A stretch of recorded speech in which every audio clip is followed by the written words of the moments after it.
For 2022, Toyota introduces a Bronze Edition of the popular Highlander. Is this still the all-wheel drive crossover to get? We have a full review right now on Driving Sports TV.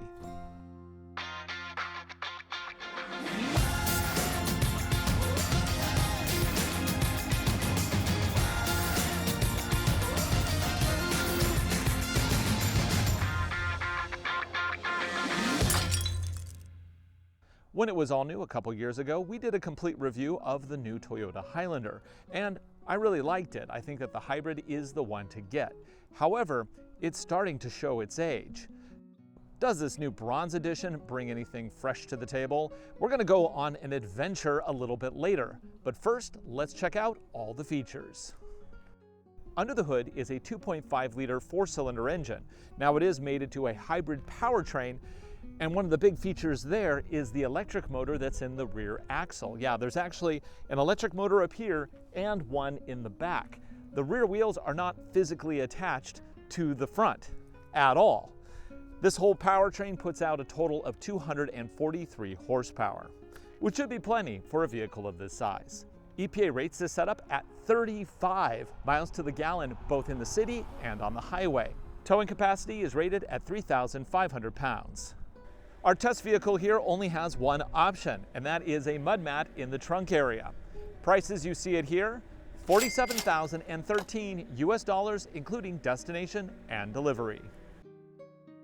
One of the highlights of this Bronze Edition are, of course, the bronze wheels. These are 18-inch alloys, and personally, I think they look great, although the look isn't for everybody. Here they're wrapped with Michelin Premier LTX tires in a 235/65 R18, and I love that we have a big chunky sidewall. What we have here are straight-up all-season radials. Underneath you have a temporary spare. Unfortunately, not matched. In the back, lots of space. That is kind of the point of one of these, right? Inside, you'll find 16 cubic feet behind the third row, folded down for up to 48.4 cubic feet behind the second. With all rows folded flat, you get a whopping 84.3 cubic feet of total capacity. Under the floor is additional storage.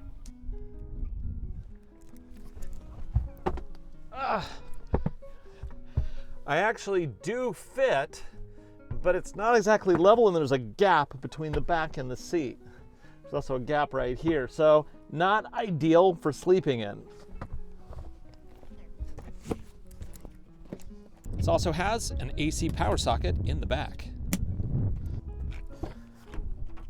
Okay, let's check out this third row. I don't think this is gonna work.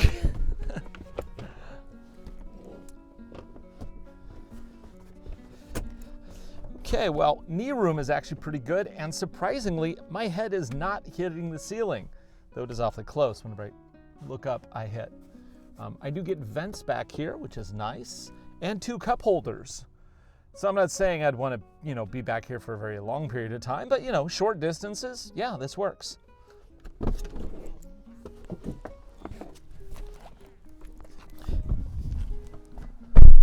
Okay, second row. This isn't bad. Seat is a little firm, but it is a captain's chair with an armrest. I get a center console down here with cup holders. I also get a screen. And down here I get, what do I have? I have my own temperature control, and then I also get two USB-C sockets and an AC power outlet. Plus, there's mud mats. Now, in terms of space, I have a little room for my head. I also have tons of room for my knees. This does slide forward and backward. But in all positions, I have lots of leg room. This is where I'd be sitting if I were driving. I'm 6'1", legs torso proportionate. And this is great. But now let's see what it's like up front.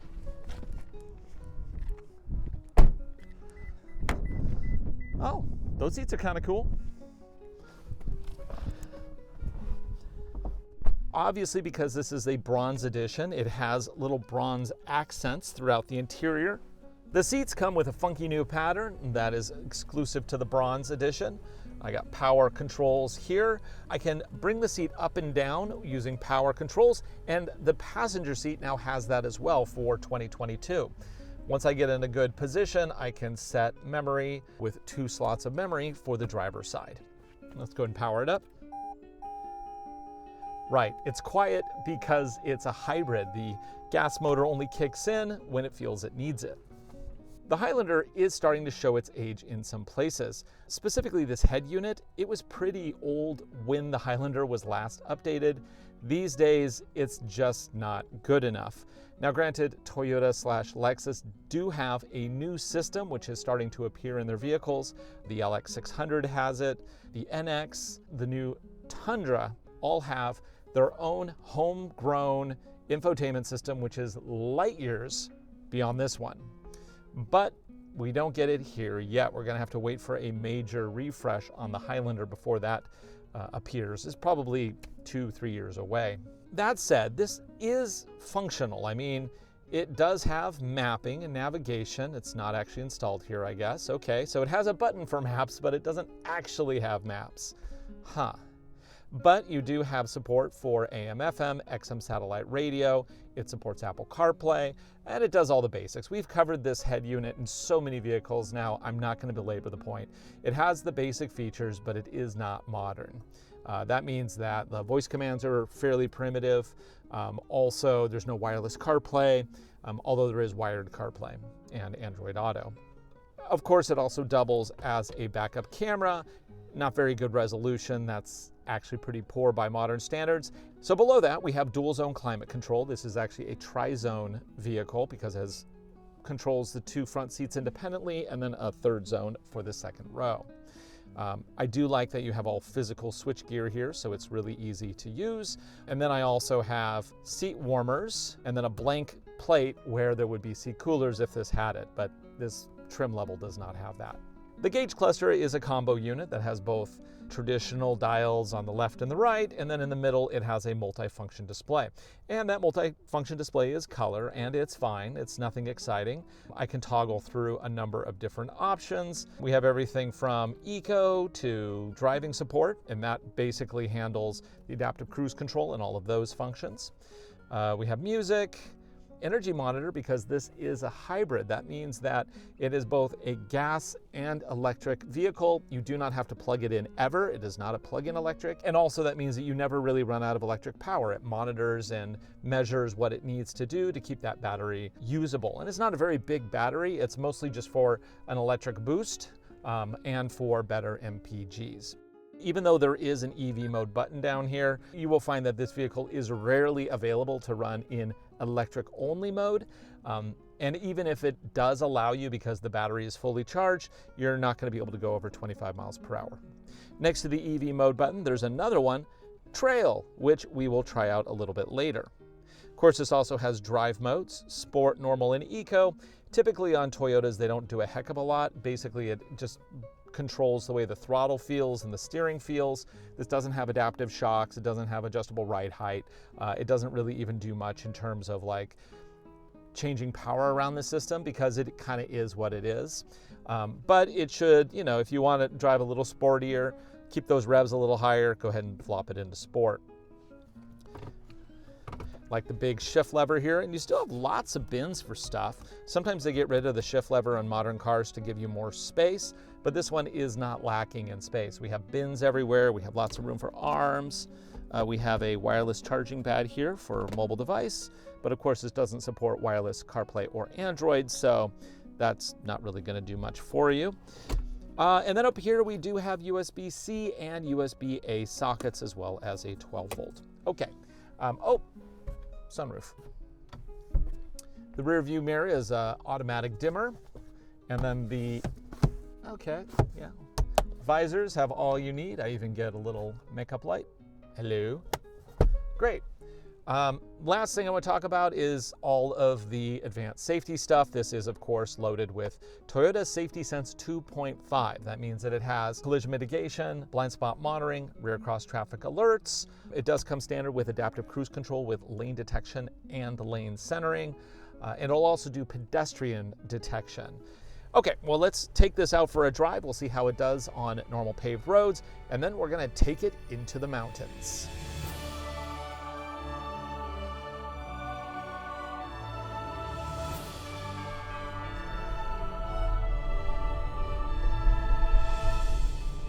We're gonna kick off this review with a 0 to 60. Now, granted, that's not something people will normally do with a Highlander, but, you know, consider it for science. I'm going to come to a complete stop. I'm going to put it in sport mode. And 3, 2, 1, go. Pretty quick thrust. Very even power because it has a CVT. And 60 in 7.65 seconds, which is actually faster than we tested it last year. I would say that it's probably because we had more favorable conditions today. I think in general, for a 3-row people mover that gets 35 miles to the gallon, I think that's a pretty good time. The 0 to 60 performance is not something that's going to make and break somebody's decision to buy the Highlander. You buy this because it's a 3-row crossover with lots of room, and it's not a van, and it gets 35 miles to the gallon, both in town and on the highway. That's nuts. That's like twice the real world MPGs of a 4Runner.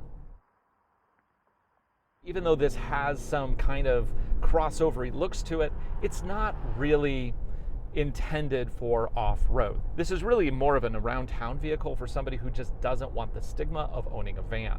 But that's okay, because I think they actually do a really good job of delivering a lot of van-like features without it being an actual van. That said, it is kind of anonymous looking, and I don't think anybody's gonna see you roll up and go, ooh, you're in a Highlander. How exciting for you.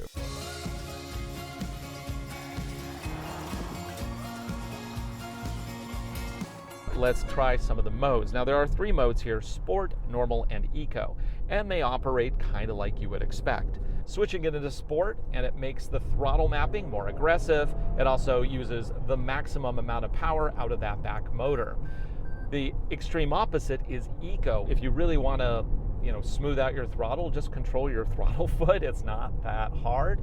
And especially in a vehicle like this where you don't really get much else. It's a CVT. It's going to be continuously variable no matter what you're doing. Also, the suspension is non-variable, so your body roll is still going to be pretty significant. And the steering it's not a sporty feeling. I mean, it's pretty numb, and that doesn't change. But for somebody who needs to move 7 people in a family, I mean, really, the Highlander delivers everything that you want. It's just not a real fun car to drive. It's just kind of boring, but that's okay, because some people need kind of an appliance. So the fact that this is a Bronze Edition with the pretty showy bronze wheels on it, it kind of almost doesn't make a lot of sense.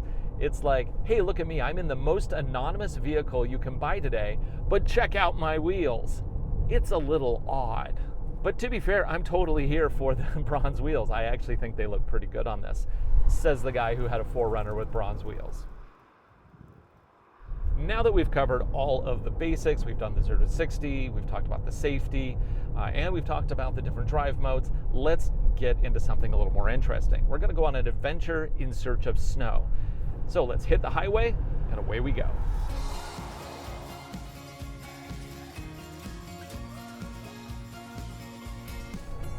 On the freeway, the Highlander actually drives really smooth. It's actually kind of pleasant. It's like riding on a poofy carpet. I have great visibility all around, especially for a vehicle this large. And it also has adaptive cruise control, which is really helpful for long trips. All I do is hit the start button here, hit set, target my speed, and it will never go faster than the vehicle in front of me. It'll mirror it up to a specific distance. And if somebody cuts in front of me, it'll then back off to give ample space. The system works pretty well, and it even has lane tracing. When I enable that feature, it'll keep me centered on the road. Now, this is not a hands-free driving system, but it does, I can demonstrate it here by keeping my hands off the wheel, and we'll see the vehicle itself steer around the corner.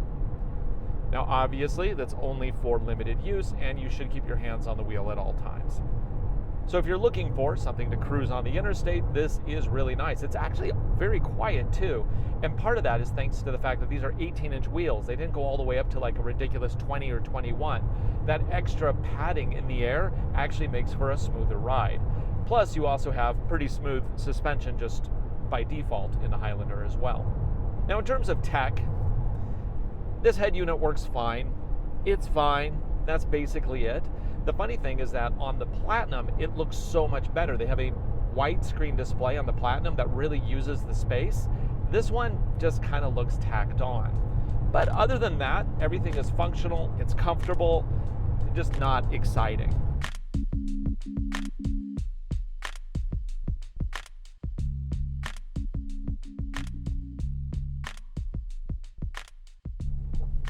So obviously the intention of the Highlander is not for extreme off-roading. It's really just for light trails to get you up to a trailhead. So that is literally what we are going to do right now. We are going to drive on a trail up to a trailhead. Now we have a fairly comprehensive off-road review of the 2019 version of this vehicle, and that is a Platinum, which is a top trim with bigger wheels. This one, thankfully, has 18-inch wheels. Even though, yeah, they're the fancy bronzed ones, they're actually only 18s. And that's actually a good thing because we have more cushion between us and the bumps on the road, and it's less likely to get a pinch in the tire. So I'd say that the suspension here, it is soft on regular roads, but on the trail here, it actually seems pretty suitable. Obviously, the trail is very rough right now, and it's doing a decent job considering the conditions. And on top of that, on the underside, it only has 8 inches of ground clearance, along with no metal pieces of protection. It only has a little plastic arrow piece under there. So we have to be really careful, he says as he whips through at 20 miles an hour. Okay, let's floor it and see how that power transfers. You know, the great thing here is it really does feel like an all-wheel drive vehicle. It doesn't feel like a front-wheel drive with a sometimes assist in the back. When I'm on throttle in slippery conditions, I feel like it is all-wheel drive. I feel that power in the back, which is great. Doing on the climb here, it's pretty able foot. Now, if I want to, I can switch the main display here to show what the all-wheel drive system is doing, and it's showing that it's putting maximum power to the back because it's detecting we're on an incline and also detecting that slip. Now, the power in the back, it's not a massive amount. Really, the gas engine produces a vast bulk of the 243 horsepower. The rear motor, I don't remember the exact stats, but I think it's like around 50 horsepower. Not a lot. Let's see how this thing floors it around a corner. Throttle! We gotta be a little careful, a little icy. You know, I'm actually really surprised with how good this thing does in conditions like these. Yeah, I've driven one up here before, but, you know, given the big wheels on that one, this one is just so much better suited for conditions this rough. Oh boy. So this type of ice is really tricky. And it's not because of it's slippery, although it is. It's the fact that this is hard as a rock. And if we hit it too fast and too hard, we can cause significant body damage. So I am just going to tippy-toe up this. So we're fighting for grip, but it's doing an okay job. And it's mostly because it is able to put all that power to the back, which makes this system actually really good. Keeping that in mind, this actually does have an extra off-road ability, and that is with the trail button. What I really want to show here is how the system works, not can we get through this section, because it doesn't really matter. We're just here for filming. So now we're going to conduct an experiment. I'm going to push the throttle maximum, and we're going to see how it does on this ice. Now it's gritty ice with a little gravel in it, so there's a little traction, but not a lot. Normal mode, floor it. It's being really aggressive with traction control and letting me climb. Great. And then we'll reverse and do the same thing with trail mode. As I slide, you can see how slippery it is. And trail mode. Floor it. So much more wheel spin. It's still doing individual wheel braking, but it's a lot more aggressive on that wheel spin, which is really good for tricky situations. Now, it's not something we necessarily needed to do there, but it showed what was possible. Trail mode is better for deep snow and mud, where you have to maintain wheel spin to keep momentum through the obstacle. Here, on a slippery incline, less wheel spin, as provided by normal mode, proves to be the better option.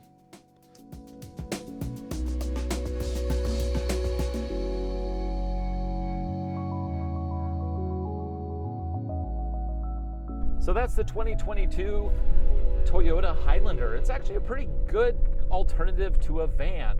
Now, it's not going to compare against a 4Runner, and especially in MPGs, because I mean, come on, 35 MPGs, that is the big point of this vehicle. Realistically, you can get that, and it has a very functional hybrid all-wheel drive system. I mean, really, if you're in the market for something like this, get it, because this is good. For Driving Sports TV, I'm Ryan Douthit. Thanks for watching. Be sure to like, subscribe, share videos. We make them for you, and I hope you enjoy them.